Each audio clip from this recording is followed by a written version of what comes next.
رحم الله من قرأ الفاتحة.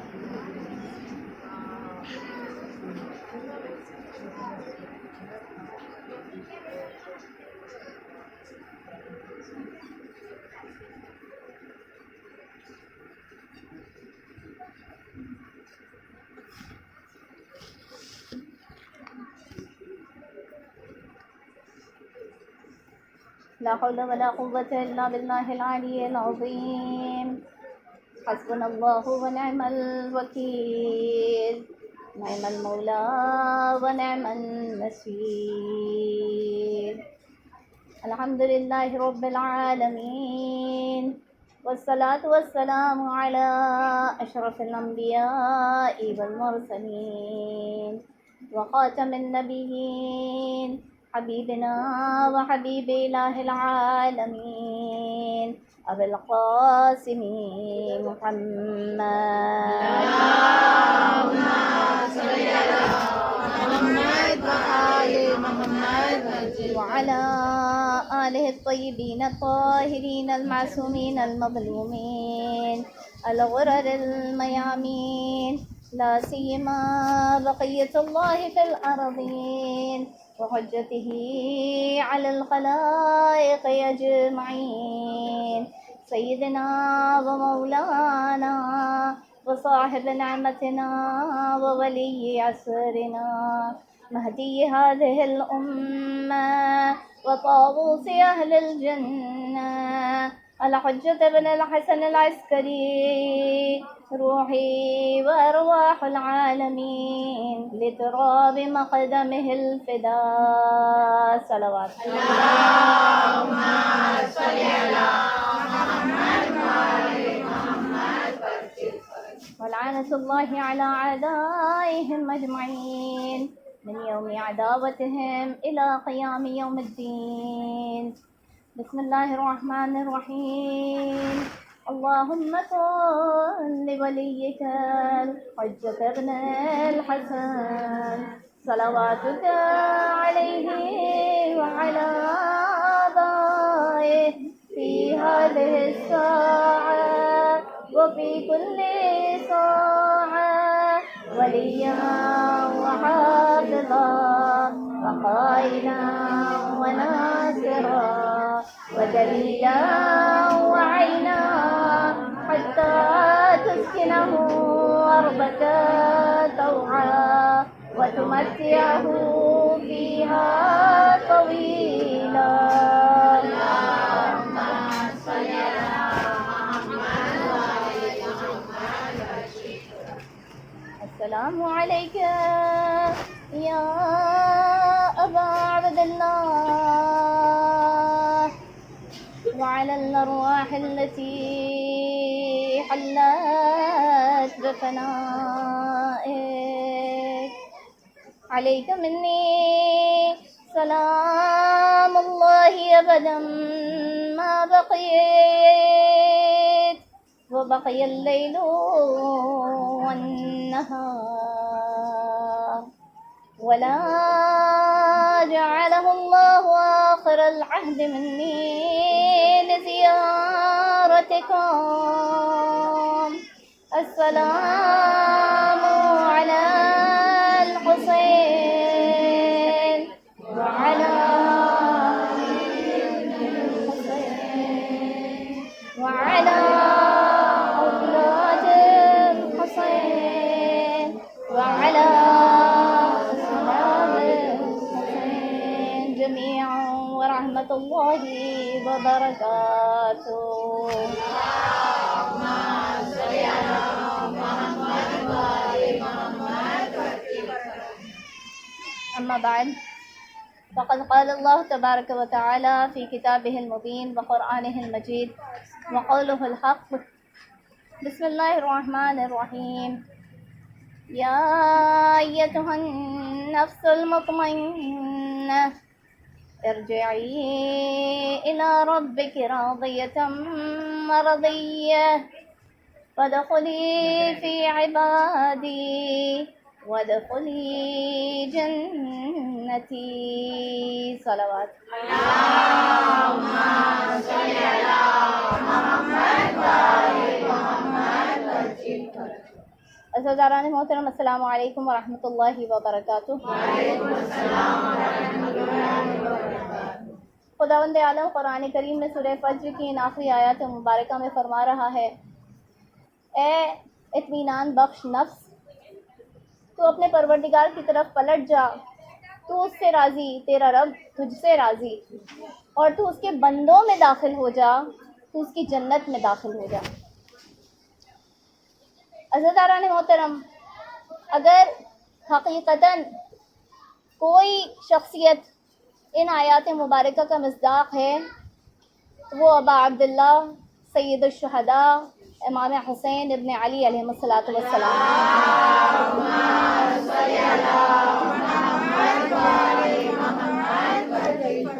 اس لیے کہ پروردگار فرما رہا ہے، اے وہ نفس جسے اطمینان آ گیا، وَادْخُلِي فِي عِبَادِي، میرے بندوں میں داخل ہو جا۔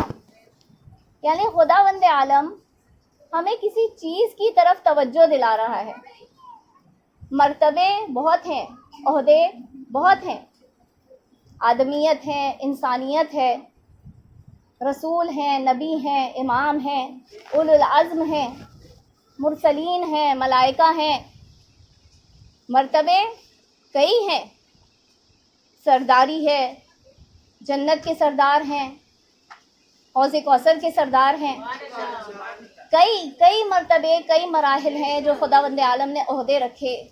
لیکن خداوند عالم جب اس مومن کو پکار رہا ہے جس کے لیے پروردگار فرما رہا ہے کہ اس کی نفس کا درجہ سب سے اعلیٰ درجے پر پہنچ چکا ہے، یعنی مطمئن ہو چکی ہے وہ نفس، تو اسے فرما رہا ہے کہ تو میرے بندوں میں داخل ہو جا۔ یعنی یہ بندگی کوئی خاص عہدہ ہے اللہ کا جو ان تمام مراتب سے، ان تمام مراحل سے بڑھ کر ہے۔ کسی شاعر نے کیا خوب کہا ہے، خودی کو کر بلند اتنا کہ ہر تقدیر سے پہلے، خودی کو کر بلند اتنا کہ ہر تقدیر سے پہلے خدا بندے سے خود پوچھے بتا تیری رضا کیا ہے۔ ایک صلوات بھیج دیں محمد۔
بس عزیزان محترم، جتنی یہاں پر ہو سکتی تھی جگہ بس ہو چکی ہے، اور میں تاخیر سے آنے والوں سے دستبستہ گزارش کرتی ہوں کہ آپ لوگ کسی طرح سے جو ہے یہ جو تھوڑا سا اور آپ کو زحمت اٹھانی ہوگی اتنی زحمت اٹھا لیں۔ خداوند عالم آپ کے لیے جنت میں انشاءاللہ جگہ، بہترین جگہ بنائے گا، جنت میں اعلیٰ درجہ آپ کو عنایت فرمائے گا۔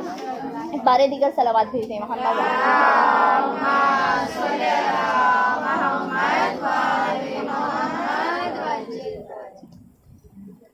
شب معراج کے لیے مشہور ہے کہ ختمی مرتبت احمد مجتبیٰ محمد مصطفیٰ صلی اللہ علیہ وآلہ وسلم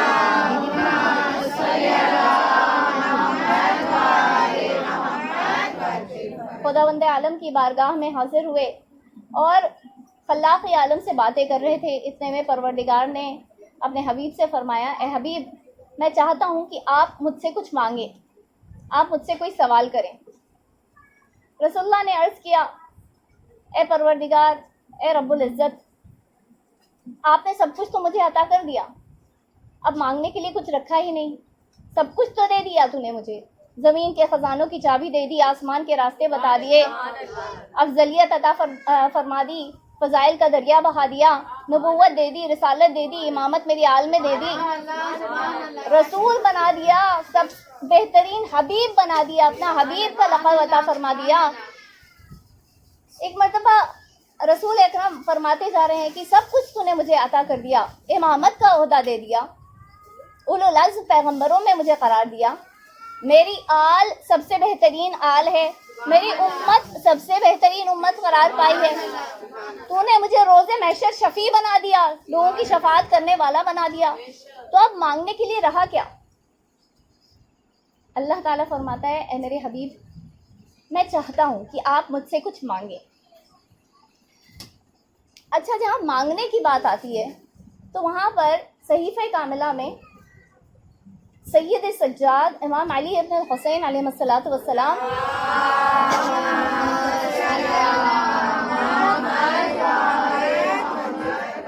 کا دعا میں ایک جملہ ملتا ہے جہاں پر وہ فرما رہے ہیں کہ اے پروردگار، میں تجھ سے کبھی نہ مانگتا اگر تیرا حکم نہ ہوتا، میں تجھ سے کبھی سوال نہیں کرتا اگر تیرا حکم نہیں ہوتا۔ اور اس کے پیچھے فلسفہ بھی بتاتے ہیں، اس لیے خدا بند عالم نے بندوں سے کہا ہے ادعونی استجب لکم، تم مجھ سے مانگو میں تمہارا جواب دوں گا۔ یہ پروردگار عالم کا کمانڈ ہے، اس کا حکم ہے، تم مجھ سے مانگو، وہ پسند کرتا ہے کہ ہم اس سے مانگے۔ تو سید سجاد فرماتے ہیں اس کے پیچھے فلسفہ بتاتے ہیں، اس لیے کہ جو تجھ سے مانگتا ہے وہ تقدیر میں جو ہے تبدیلی چاہتا ہے، جو تو نے فیصلہ کر دیا ہے اس کے اوپر مطمئن نہیں رہتا، اسے توکل نہیں رہتا، لہٰذا وہ چاہتا ہے کہ تقدیر کو بدل دیا جائے، یعنی تیرے فیصلے پر اسے بھروسہ نہیں ہوتا اس وجہ سے، لیکن چونکہ تو نے حکم دیا ہے لہٰذا ہم مانگیں گے۔ اور یہی جو ہے خداوند عالم ایک حدیث قدسی میں بھی فرماتا ہے ارید و ترید ولا یکون الا ما ارید، یعنی خداوند عالم کیا فرما رہا ہے کہ میں ایک ارادہ کرتا ہوں اور تم ایک ارادہ کرتے ہو، لیکن ہوتا وہی ہے جو میں ارادہ کرتا ہوں۔ یعنی خداوند عالم نے ہمیں حق دیا ہے، اختیار دیا ہے، تم ارادہ کرو، لیکن ہوگا وہی جو خداوند عالم چاہے گا۔ لیکن خداوند عالم تقدیر کو بدلنے والا بھی ہے، یمحو اللہ ما یشاء، وہ جو چاہتا ہے وہ مٹا دیتا ہے کتاب میں سے۔ تو خداوند عالم نے دعا کا حکم دیا ہے، تو پیغمبر اکرم سے بھی یہی کہا کہ اے حبیب میں چاہتا ہوں کہ تم کچھ مانگو۔ اچھا، رسول کے زمانے میں آتے ہیں، رسول کے زمانے میں جہاں فضہ جیسی کنیز ان کی تھی، ہماری شہزادی ہیں، فضہ جیسی خاتون جو ہے اہل بیت کے در پر آ گئی ہیں اور اپنی زندگی ان کی کنیزے میں گزار رہی ہیں۔ فضہ ہیں بھی تو کون ہے؟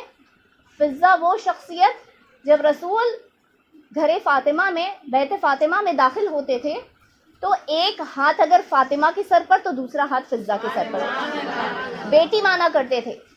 فضہ تھی بھی اس لائق، اس لیے کہ ایک روایت کے مطابق ملکہ تھی حبش کی، اور جب حبش چھوڑا ہے تو اپنی جوتیوں کو تخت کے اوپر رکھ کر اور پھر جو ہے در فاطمہ پر آئی ہیں، یعنی یہ بتانا چاہتی تھیں کہ یہ حکومت جو ہے بس میری جوتیوں کے قابل ہے، یعنی میری جوتیاں اس کے اوپر رکھ دی جائیں، یہ اس کے قابل ہے یہ تخت۔ تو جو اپنی جوتیوں کو تخت پر رکھ کر آیا تھا اس نے یہ بتایا کہ فاطمہ کے گھر کی کنیزی جو ہے اس کے مقابلے میں یہ جوتیاں بھی کم پڑتی ہیں۔ اور جوتیوں کے بات پر آ گئے ہیں تو ایک مرتبہ جو ہے مولائے کائنات اپنی جوتیاں سل رہے تھے، اپنے نالین سل رہے تھے، اتنے پیوند تھے اس نالین میں، اتنی مرتبہ وہ پھٹ چکی تھیں اور سل دی جا چکی تھیں کہ ابن عباس جو کہ ان کے چچا کے بیٹے تھے، یعنی ان کے کزن ابن عباس، وہ وہاں کھڑے دیکھ رہے تھے۔ انہوں نے دیکھا کہ جوتیوں کی حالت جو ہے وہ تو بہت زیادہ خستہ ہے، لہٰذا انہوں نے کہا کہ مولا آپ کیا ان جوتیوں کو سل رہے ہیں، انہیں اٹھا کے پھینک دیجئے، یہ اس قابل نہیں ہے کہ اب پہنی جا سکیں۔ تو مولائے کائنات نے ایک جملہ ان کو جواب میں فرمایا کہ اے ابن عباس، میری یہ جوتیاں تمہاری حکومت سے کہیں بلند مرتبہ رکھتی ہیں۔ کیوں رکھتی ہیں مولا؟ اس لیے کہ مولا فرماتے ہیں کہ تمہاری حکومت وہ ہے جہاں کبھی حق آتا ہے کبھی باطل آتا ہے، لیکن یہ جوتیاں وہ ہے جہاں پر ہمیشہ قدم رکھا ہے تو صرف حق نے رکھا ہے۔ صلوات بھیج دیں محمد۔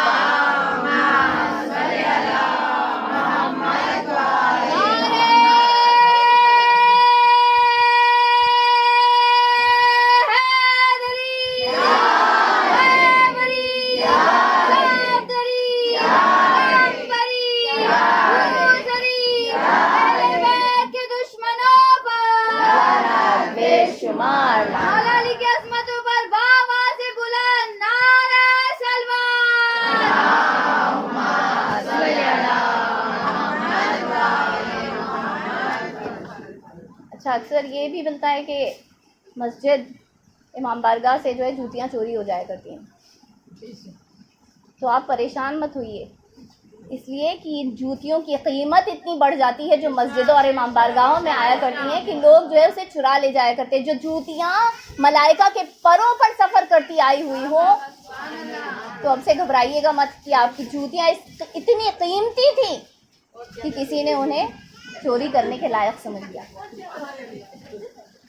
نہیں ایسا کام مت کریے گا کیونکہ خدا وند عالم کی بارگاہ میں گناہ شمار ہو جائے گا. خیر، تو یہ تھی جناب فضہ جس کی اتنی قدر اور منزلت تھی اہل بیت کے نزدیک. سورہ دہر کا واقعہ ہمارے سامنے ہے. سورہ دہر 3 روز اہل بیت کے گھرانے نے اپنی روٹیاں دے دی. اس میں جناب فضہ بھی شامل تھی. پورے قرآن میں خداوند عالم نے اگر فضہ لفظ استعمال کیا تو اسی سورہ دہر میں استعمال کیا. فضہ کی عظمت میں، جناب فضہ کی عظمت میں فضہ لفظ استعمال کیا. اچھا 3 روز روٹیاں در اہل بیت سے آسمان گئیں. قاعدہ ہوا کرتا تھا جناب فاطمہ کے گھر کا کہ ایک روز، یہ رسول نے حکم دیا تھا کہ ایک روز اگر جناب فضہ کام کریں گی تو اے میری بیٹی، اے میری دختر گرامی، اے میرے بیوہ قلب، ایک روز آپ کام کریں گی. تو اس واقعے سے ہمیں یہ احساس ہوتا ہے کہ کم از کم ایک روز جناب فضہ کے ہاتھوں کی پکائی ہوئی روٹیاں آسمان گئی ہیں. اگر 2 روز نہیں تو کم سے کم ایک روز ہے جب جناب فضہ کی پکائی ہوئی روٹیاں آسمان تک پہنچی ہیں. یہ مرتبہ ہے فضہ کا. فضہ کا مرتبہ کیا؟ جنہیں حسنین ماں کہہ کر پکارے، جنہیں زینب و ام کلثوم ماں کہہ کر پکارے. تاریخ شاہد ہے اس بات کی کہ حسنین جو ہیں جناب ام سلمہ کو، جناب ام حبیبہ کو نانی کہہ کر پکارا کرتے تھے. لوگ جو ہے روایتیں ڈھونڈتے رہے، تلاش کرتے رہے، لیکن انہیں وہ روایت نہیں ملی جہاں فلاں کو جو ہے نانی کر کے کبھی پکارا ہو، لیکن ہمیشہ جناب فضہ کو ماں کہہ کر پکارا ہے.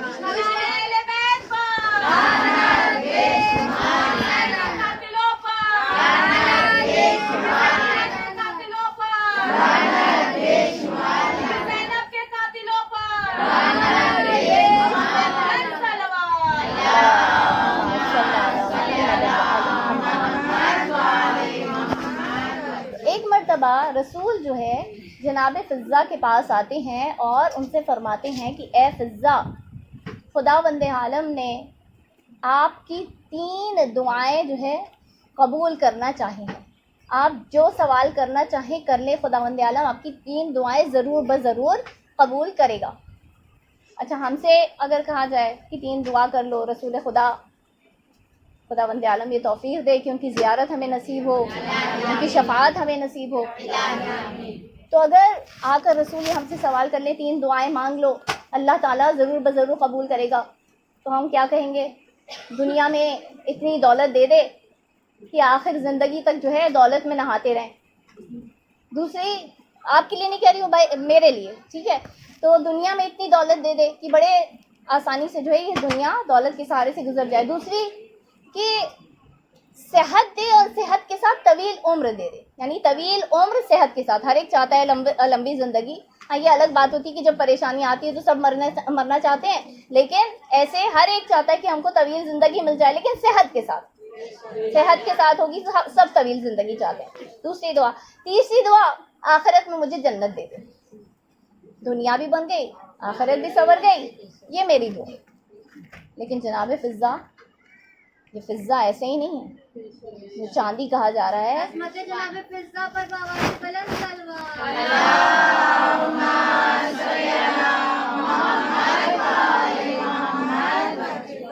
کیا فرما رہی ہیں؟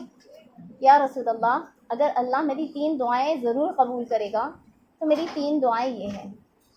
سب سے پہلی دعا یہ کہ میں نے اکثر اپنے شہزادوں اور شہزادی کو، یعنی امام حسین کو اور جناب زینب کو، یہ گفتگو کرتے ہوئے سنا ہے کہ ان کا جو ہے عراق کی طرف سفر ہوگا.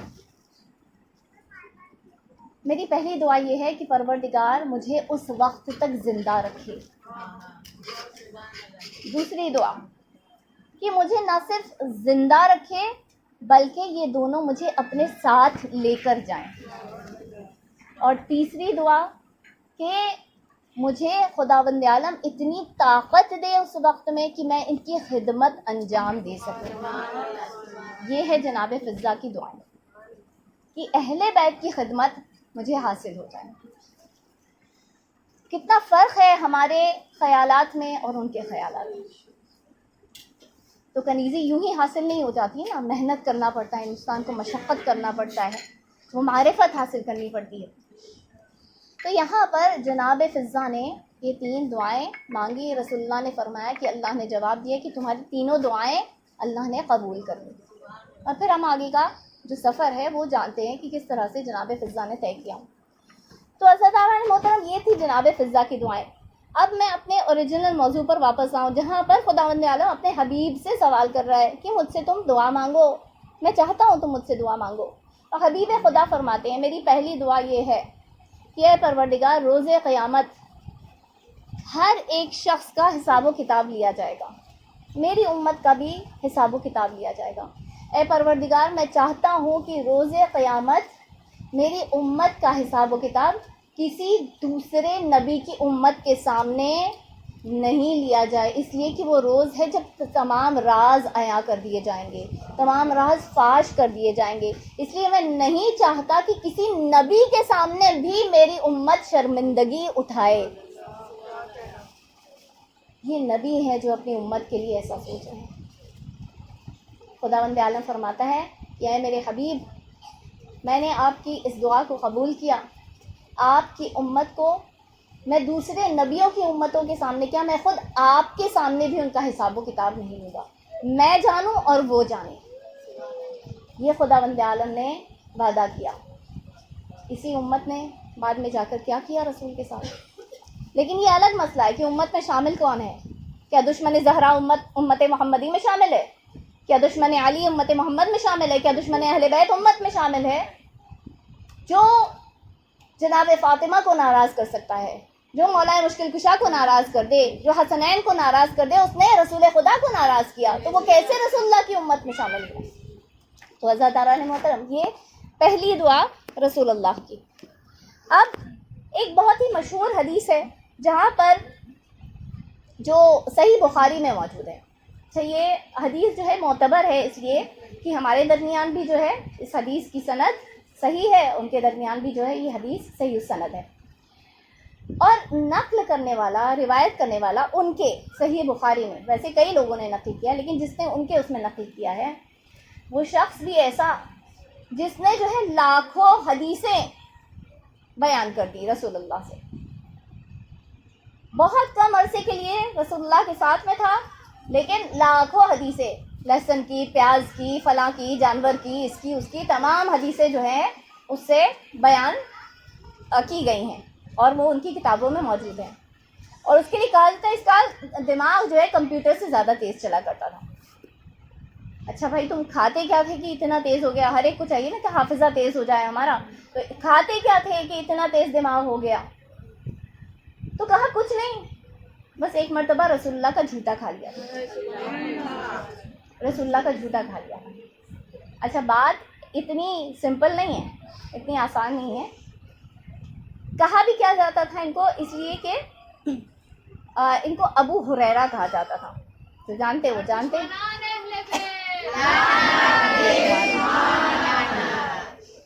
اور ابو ہریرہ اس لیے کہا جاتا تھا کہ جو بلی ہوتی ہے اس کو ہیر کہتے ہیں عربی میں، اور وہ جو ہے دودھ چاٹ جاتی ہے، تو لہٰذا اس کو جو ہے بلیوں کا باپ کہہ دیا گیا. یہ بلیوں کا باپ ہے. دودھ اس نے جو ہے رسول کا جھوٹا دودھ پی لیا تھا. اچھا واقعہ کیا تھا؟ واقعہ یہ تھا کہ کسی نے لا کر جو ہے پیغمبر اکرم کی خدمت میں ایک پیالہ دودھ لا کر انہیں دیا. پیغمبر اکرم آپ کے لیے یہ دودھ لایا. پیغمبر اکرم اپنے اصحاب کے ساتھ بیٹھے ہوئے تھے اور انہوں نے جو ہے ایک گھونٹ اس میں سے دودھ پیا. ایک گھونٹ دودھ پیا اور پھر اسی پیالے کو وہیں چھوڑ کر اندر کچھ کام سے چلے گئے. اندر کام سے چلے گئے. وہاں پر اصحاب بیٹھے تھے جنہیں اصحاب صفہ کہا جاتا ہے. صفہ چبوترے کو کہا جاتا ہے. اور جو لوگ گئے ہیں حج اور عمرہ کی سعادت جسے حاصل ہوئی ہے تو جب باب جبرائیل سے داخل ہوتے ہیں تو صحن فاطمہ میں داخل ہوتے ہیں، اور صحن فاطمہ میں آخر میں جہاں پر ان کے گھر کا دروازہ مسجد میں کھلا کرتا تھا، تو وہیں جو ہے اس دروازے کے قریب ہی جو ہے یہ چبوترا ہے جہاں پر یہ اصحاب صفہ بیٹھا کرتے تھے۔ یہ اصحاب کون ہوتے تھے؟ جن کا کوئی ٹھکانہ نہیں تھا، اور رسول کے اوپر ان کی ذمہ داری تھی، یعنی ان کی کفالت وغیرہ کی ذمہ داری رسول کے اوپر تھی، اور بیت فاطمہ سے ان کے لیے کھانا آیا کرتا تھا، یعنی ان کی روٹیوں پر پلے ہیں، تو انہیں اصحاب صفہ کہا جاتا ہے۔ ان کے لیے بتایا گیا کہ یہ اس روز اتنے بھوکے تھے کہ رسول جیسے ہی اندر گئے ان سے رہا نہیں گیا، اور انہوں نے جو ہے فوراً جا کر وہ پیالہ اٹھایا، سارا دودھ چٹ کر گئے۔ تو کہتے تب سے میرا حافظہ جو ہے بہت تیز ہو گیا۔ تو اب آپ سمجھے کہ جھوٹا کھانے سے دماغ بہت تیز ہو جایا کرتا ہے، فائدے بہت ہوتے ہیں جھوٹا کھانے کے۔ یہ صاحب کہہ رہے ہیں کہ چوری کا جھوٹا دودھ پی لیا تو دماغ اتنا تیز ہو گیا، تو جس علی اور حسن اور حسین نے رسول اللہ کی زبان مبارک کو چوسا ہو تو ان کا حافظہ اور علم کس لیول کا رہا ہوگا؟ سلام علیکم۔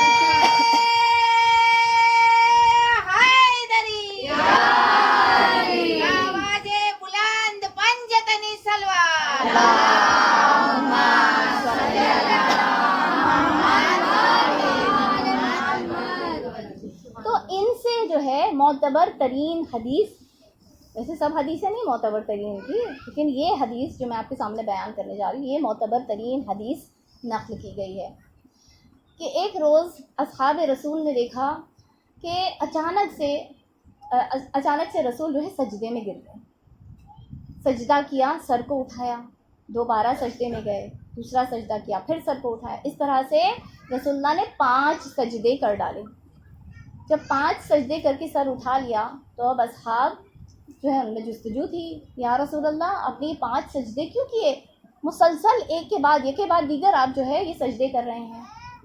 تو رسول اللہ نے فرمایا اس لیے کہ ابھی جبرائیل میرے پاس آئے تھے، اور خداوند عالم کا درود و سلام پیش کرنے کے بعد انہوں نے مجھ سے فرمایا اے محمد، اللہ اسے دوست رکھتا ہے، اللہ جو ہے شہزادی کونین فاطمۃ الزہرا کو دوست رکھتا ہے۔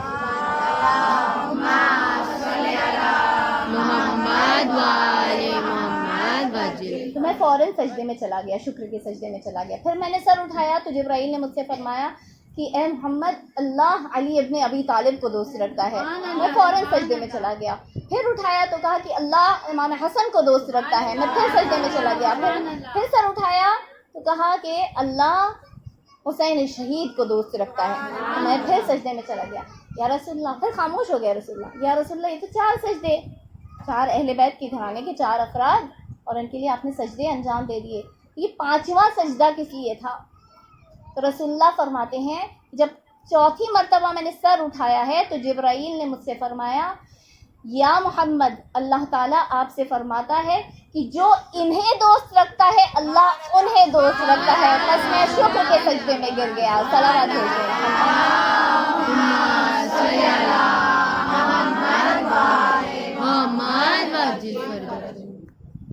رسول اللہ دعائیں کیا کرتے تھے اپنی امت کے لیے۔ شہزادی کونین رات بھر دعائیں کیا کرتی تھیں۔ امام حسن سے روایت ہے، مشہور روایت، کہ ایک ایک کا نام لیتی تھیں امتیوں میں سے، اور قنوت میں جو ہے ایک ایک کا نام لے کر دعائیں کیا کرتی تھیں ایک ایک امتی کے لیے۔ اور اسی امت نے کیا صلہ دیا رسول اللہ کو۔ حضرت اعلیٰ محترم رسول اللہ نے فرمایا تھا کہ اے پروردگار، میری 2 خواہشیں ہیں۔ پہلی خواہش میں نے آپ کو بتائی کہ میری امت کا حساب کسی دوسری امت کے سامنے، کسی نبی کے سامنے نہ لینا، خداوند عالم نے قبول کیا۔ پھر دوسری خواہش بیان کی، اے پروردگار، میں چاہتا ہوں کہ تو مجھے بندہ کہہ کر پکار دے، تو مجھے عبد کہہ کر پکار۔ خداوند عالم نے جواب دیا، اے میرے حبیب، تا قیامت جب مسلمان نماز پڑھے گا، تشہد میں جائے گا، اشہد ان محمدن عبدہ و رسولہ، یعنی آپ کے رسول کی گواہی سے اللہ اکبر، یا رسول اللہ، یا علی، یا علی، یا علی، یا علی، یا علی،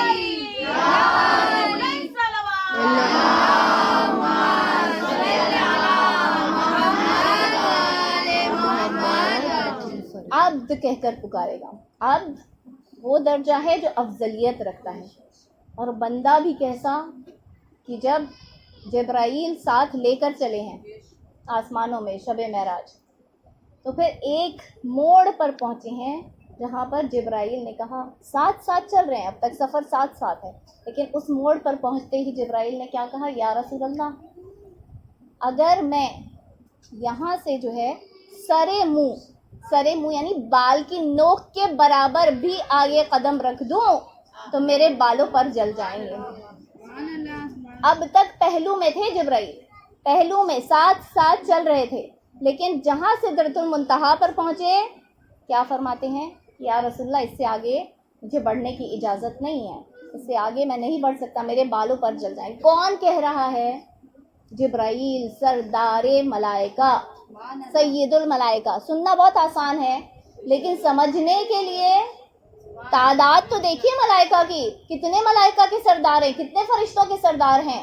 ملک الموت کا بھی سردار اسرائیل، اسرافیل سور پھونکنے والے فرشتے کا بھی سردار جبرائیل، رزق بانٹنے والے میکائیل کے سردار جبرائیل، عرش کو جس نے اٹھایا ہوا ہے ان ملائکہ مقربین کے سردار جبرائیل، جس نے زمین کو ایک پر پہ اٹھایا ہوا ہے اس فرشتے کا سردار جبرائیل، یہ سید الملائکہ، یہ سردار ملائکہ رسول اللہ سے فرما رہے ہیں کہ یا رسول اللہ میں نہیں بڑھ سکتا اس سے آگے، میرے بالوں پر جل جائیں گے۔ رسول اللہ کے لیے اللہ نے کیا فرمایا، اے میرے حبیب جب تک آپ اس امت کے درمیان ہیں میں ان پر عذاب نہیں کروں گا۔ جس کے لیے اللہ یہ فرما رہا ہے کہ میں ان پر عذاب نہیں کروں گا، اس کے ساتھ ایک معصوم ملک اس کے پہلو میں جب چل رہا ہے تو ایک موڑ پر آ کر کہتا ہے کہ میں اس کے آگے آپ کا ساتھ نہیں دے سکتا، میرے بالوں پر جل جائیں گے۔ جبرائیل نے یہ کہا، نبی نے کچھ نہیں کہا، نبی خاموش ہے، نبی کو کہنا چاہیے تھا اے جبرائیل آؤ تم میرے پہلو میں ہو بچ جاؤ گے، لیکن رسول اللہ نے نہیں فرمایا۔ اب وہ جو کہ رسول اللہ کے پہلو میں غصب کر کے زمین وہاں دفنائے ہوئے ہیں، جب جبرائیل جیسا معصوم نہیں بچ سکتا ہے تو یہ کیسے امید کر سکتے ہیں کہ یہ جو ہے رسول اللہ کی شفاعت حاصل کر لیں گے اور اس سے جو ہے اللہ تعالیٰ انہیں عذاب سے نجات دلا دے گا۔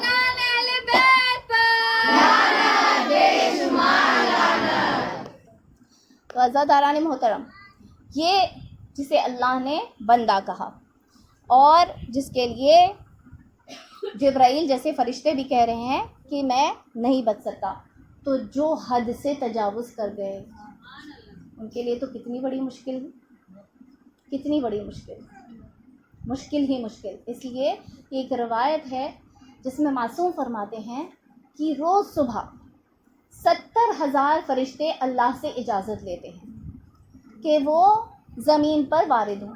جب زمین پر وارد ہوتے ہیں تو خانہ کعبہ کا طواف کرتے ہیں، طواف کرنے کے بعد مدینہ جاتے ہیں زیارتوں کے لیے، مدینہ سے نجف کا رخ کرتے ہیں اور رات ہوتے ہوتے کربلا پہنچتے ہیں، ساری رات کربلا میں پہنچتے ہیں اور صبح ہوتے ہوتے دوبارہ آسمان پر لوٹ جاتے ہیں اور پھر کبھی زمین پر وارد نہیں ہوتے۔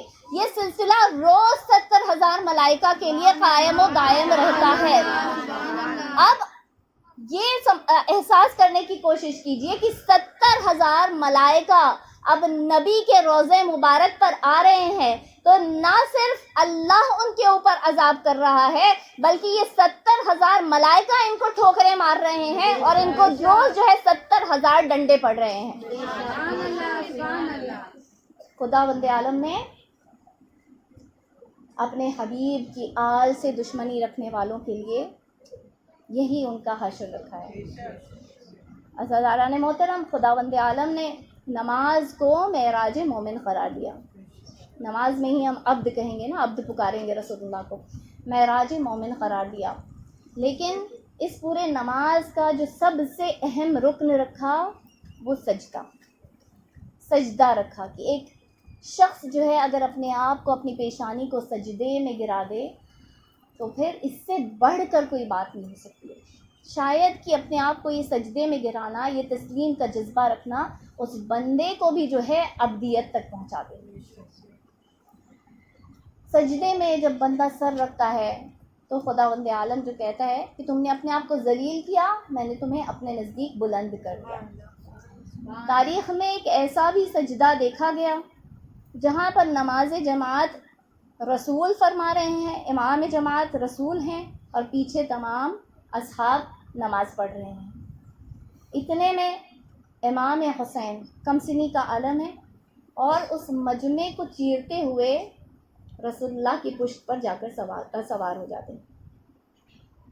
واقعہ آپ کا سنا ہوا ہے، لیکن یہاں پر امام حسین جو نانا کی پشت پر سوار نہیں ہو رہے، اس لیے کہ ہر ایک کا اس بات پر اتفاق ہے، گھر کے اندر نانا ہوتے تھے، گھر کے اندر بابا ہوتے تھے، گھر کے اندر جو ہے سارے رشتہ داریاں ہوتی تھی، گھر کے باہر امت کے رسول ہوا کرتے تھے۔ تو اب اگر امام حسین چاہتے تو کسی بھی صحابی کے پشت پر بیٹھ سکتے تھے، لیکن صحابی کی بات نہیں تھی، رسول کی پشت پر سوار ہونا تھا، نانا کی پشت پر نہیں، رسول کی پشت پر سوار ہونا تھا۔ یہاں پر امام حسین پشت رسول پر ہے، وہاں اللہ نے جبرائیل کو نازل کیا، رسول اللہ سر اٹھانا چاہتے ہیں، اللہ تعالیٰ فرماتا ہے کہ جب تک حسین خود اپنی مرضی سے نہیں اتر جاتے تب تک سر نہ اٹھائیں۔ اب عزاداران محترم مجھے یہ بتائیے، جب ہم نماز پڑھتے ہیں تو ہم سے کہا جاتا ہے کہ خلوص کے ساتھ نماز پڑھو، ذہن میں اللہ کے سوا کوئی نہیں ہونا چاہیے۔ اب جو رسول سجدے میں ہے اور جبرائیل جو ہے حکم پروردگار آ کر دے رہے ہیں کہ جب تک حسین نہ اٹھ جائیں تب تک اپنے سر کو نہ اٹھائیے گا۔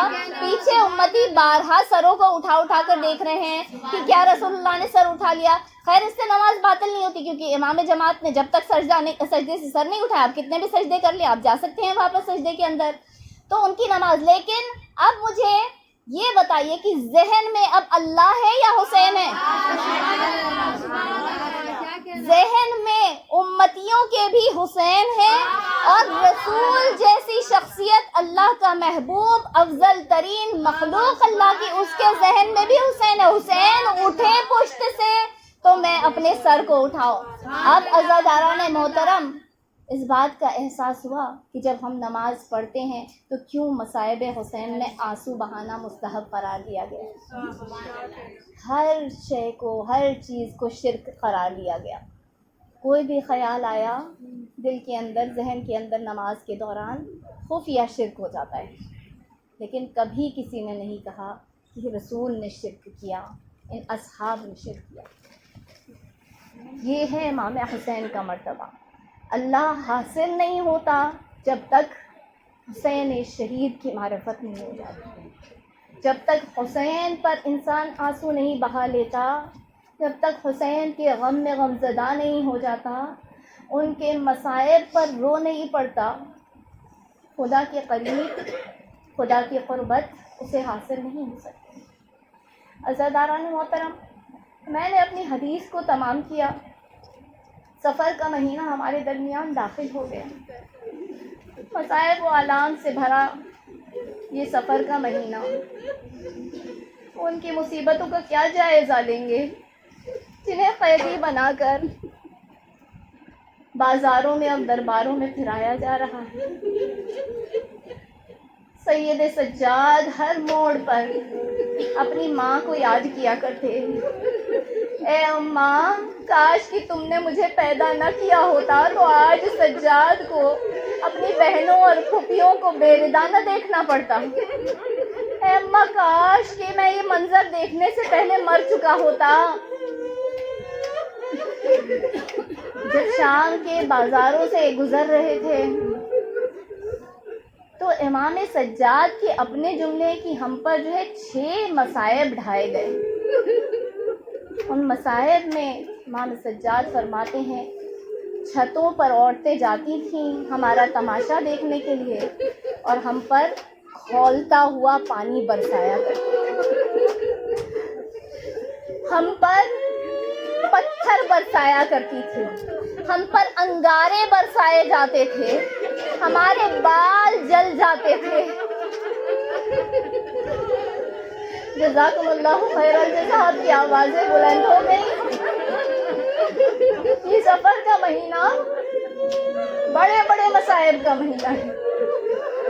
امام حسین تو اپنی گردن کٹوا کر اللہ کو محبوب ہو گئے، جنتوں کی سیر کرنے لگے، لیکن اپنے پیچھے پورے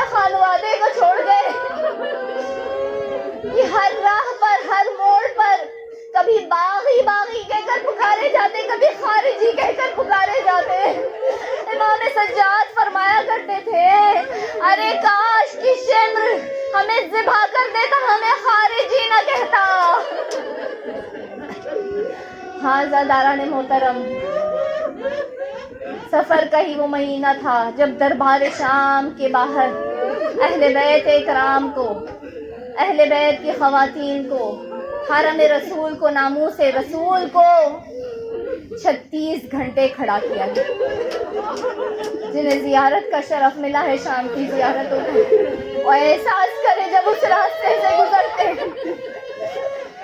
یزید کے دربار کے باہر، جہاں پر تماشائی عورتوں کو بلایا گیا تھا، کہا جاتا ہے کہ 5000 تماشائی عورتوں کو بلایا گیا کہ آ کر ناموس رسول کا استقبال کریں، رقص کریں، گانا بجانا کیا جا رہا تھا۔ عزاداران محترم، آج میں آپ کے سامنے جناب ہند کا تذکرہ کروں گی، یزید کی بیوی ہند، لیکن اہل بیت کی چاہنے والی۔ یزید تھی، ہند تھی کون؟ ہند ایک یہودی کی بیٹی تھی، بچپنے میں نابینا ہو گئی تھی۔ جب نابینا ہو گئی تو اس کے والد نے بہت کوشش کی کہ اس کی بینائی لوٹا دی جائے، لیکن ڈاکٹروں نے جواب دے دیا۔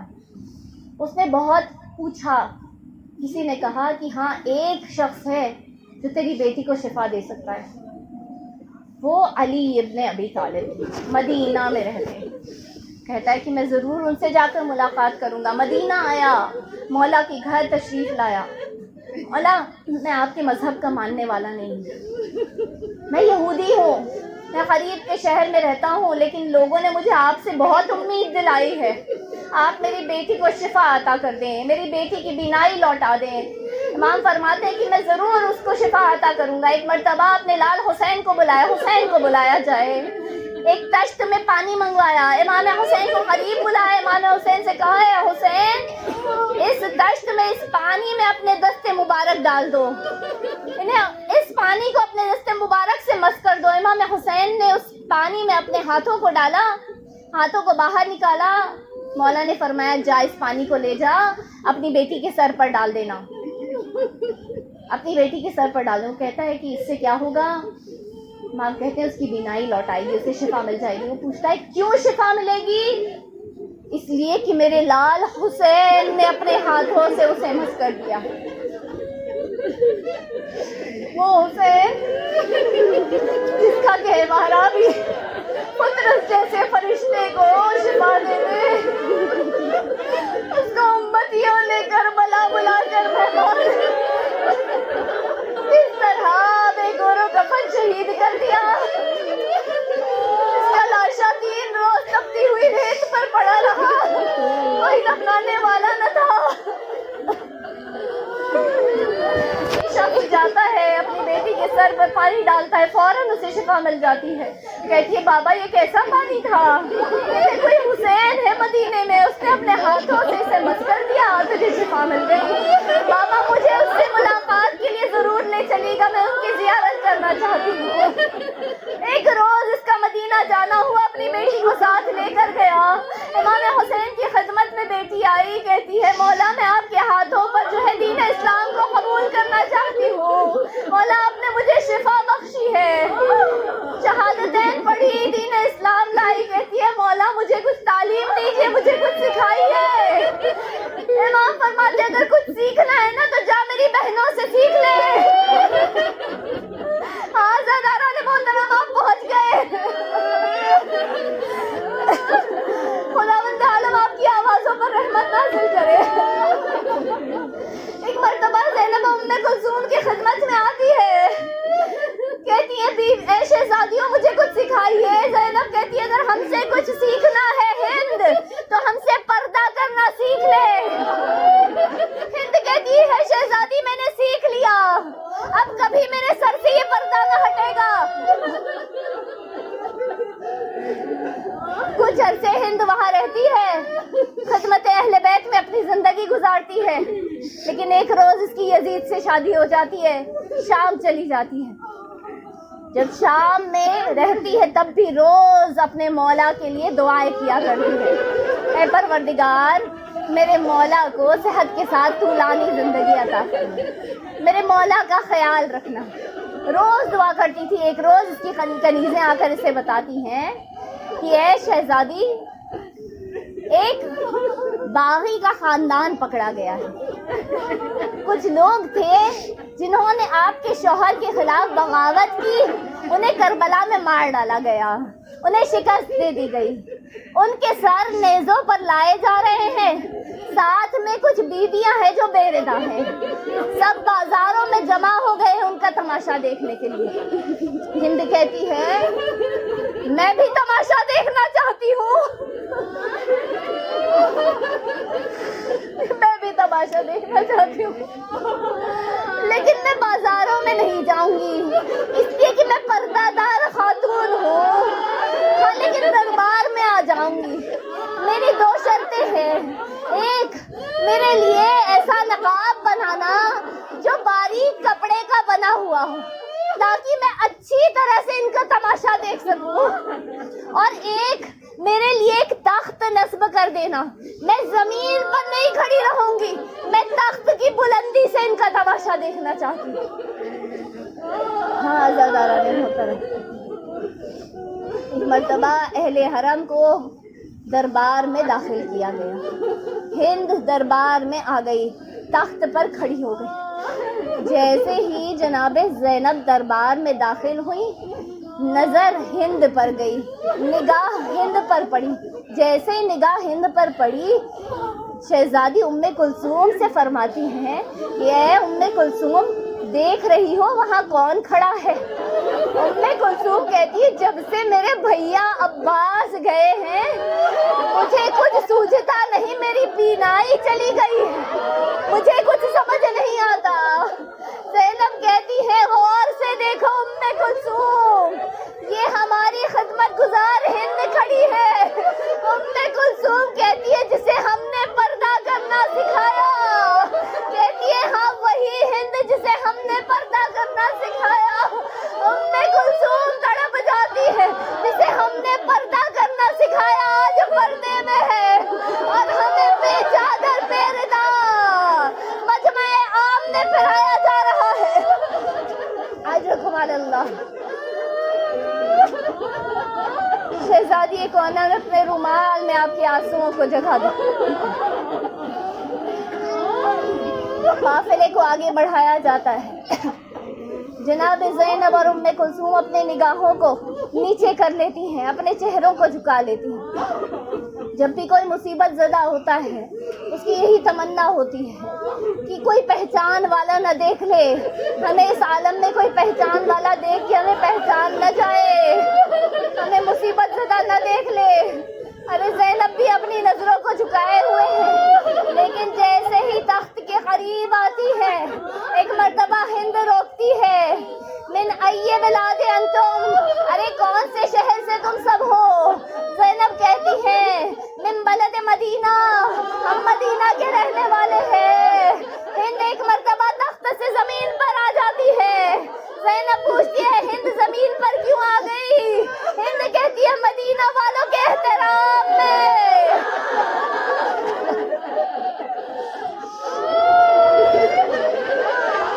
جزاکم اللہ خیر الجزا. ایک مرتبہ ہند پوچھتی ہے بی بی آپ سے کسی مدینے والے کے بارے میں پوچھوں گی تو بتا سکیں گی؟ زینب پوچھتی ہے اے ہند پوچھ، کس کے بارے میں پوچھنا چاہتی؟ کہتی ہے کہ جب میں نے مدینہ چھوڑا تھا تو وہاں میرے مولا حسین رہا کرتے تھے. ارے سید و سردار حسین رہا کرتے تھے، جوانان جنت کے سردار حسین رہا کرتے تھے. مجھے بتائیے کہ میرے مولا حسین کس حال میں ہیں؟ زینب خاموش رہتی ہے. کہتی اور کس کے بارے میں پوچھنا چاہتی ہے؟ کہتی ہے کہ ان کا ایک جوان لال تھا، شبیہ پیمبر تھا، نام علی اکبر تھا. مجھے بتائیے کہ وہ کس حال میں ہے؟ زینب خاموش ہے. اور کس کے بارے میں پوچھنا چاہتی ہے؟ کہتی ہے میرے مولا کا ایک اور بیٹا تھا، بڑا وجیح، بڑا جلال والا، بڑا غیرتدار، نام علی تھا، سجاد لقب سے جانا جاتا تھا. زینب خاموش ہے. اور کس کے بارے میں پوچھنا چاہتی؟ کیونکہ میرے مولا کا ایک اور بھائی تھا، میرے ایک اور مولا تھے، نام عباس تھا، بڑا غیور تھا،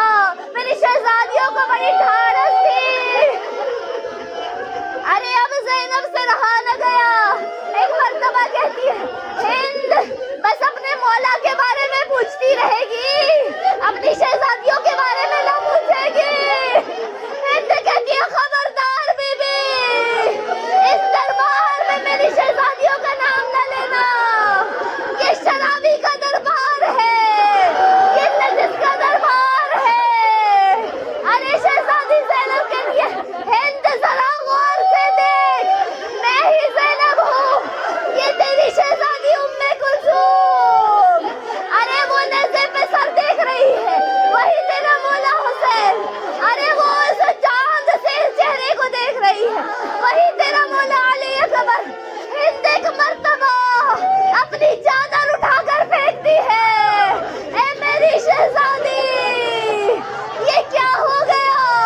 ارے میرا مولا عباس کہا تھا. بی بی فرماتی ہے اے ہند وہ دیکھ وہ تیرے مولا عباس کا سر. ارے تیرے مولا نہرے کو فرات کے کنارے شانے کٹائے سو پڑے. ارے ہند اپنی چادر جو اتار کے پھینکتی ہے مجمع عام میں آ جاتی ہے. اے یزید تو کسے قیدی بنا کر لے آیا؟ یزید تخت سے اٹھتا ہے اپنی عبا کو ہند پر ڈالتا ہے. ہند یہ نرخے نامحرموں کا نرخہ یہ مجمع عام تو بے چادر کیسے آ گئی؟ ہند کہتی ہے جس سے پردہ کرنا سیکھا تھا ارے تو انہیں میرے لایا. اب میں پردہ کر کے کیا کروں؟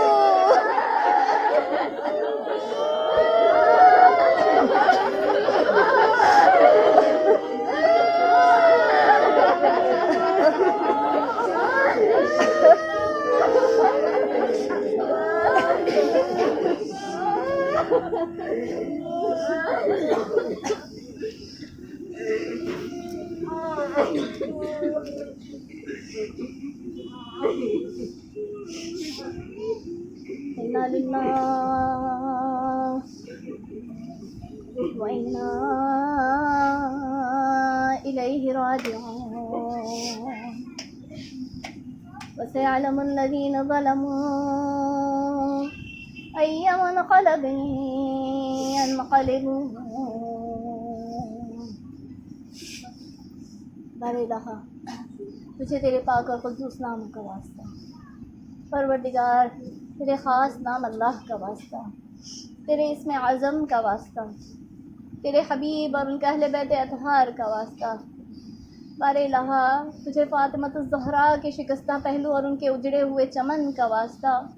اپنی آخری حجت کے ظہور میں تعجیل فرما تاکہ وہ آ کر تمام مظلومین کا خصوصاً اپنے جد اور جدہ کے ناحق بہائے گئے خون کا انتقام لے سکے. اس غیبت کے دور میں تمام ہم و غم و آلام کو وقت کے ایمان سے درگزر فرما. اس غیبت کے دور میں ہم سب کو ایمان پر ثابت قدم رہنے کی توفیق عطا فرما. بار الہ ہم سے جو بھی گناہ سرزد ہو گئے ہیں نشک عزا کے طفیل میں ہماری مغفرت فرما. ہماری ان ٹوٹی پھوٹی کوششوں کو ان ادنا سے عبادتوں اور اعمال کو اس مجلس عزا کو تمام مجالس عزا کو اپنی بارگاہ میں شرف قبولیت عنایت فرما. پروردگار جو بھی بیمار ہیں سید الساجدین کا واسطہ انہیں شفائے کاملہ عاجلہ عنایت فرما. اس کووڈ کی وبا کی وجہ سے جو زیارات اور حج کے راستے ہم پر بند ہو چکے ہیں اسے برطرف کر کے ان تمام بند راستوں کو ہم پر کھول دے. جو اربعین پر کربلا جانے کا شوق رکھتے ہیں پروردگار انہیں زیارت پر جانا نصیب ہو. ہر عزادار کو ہر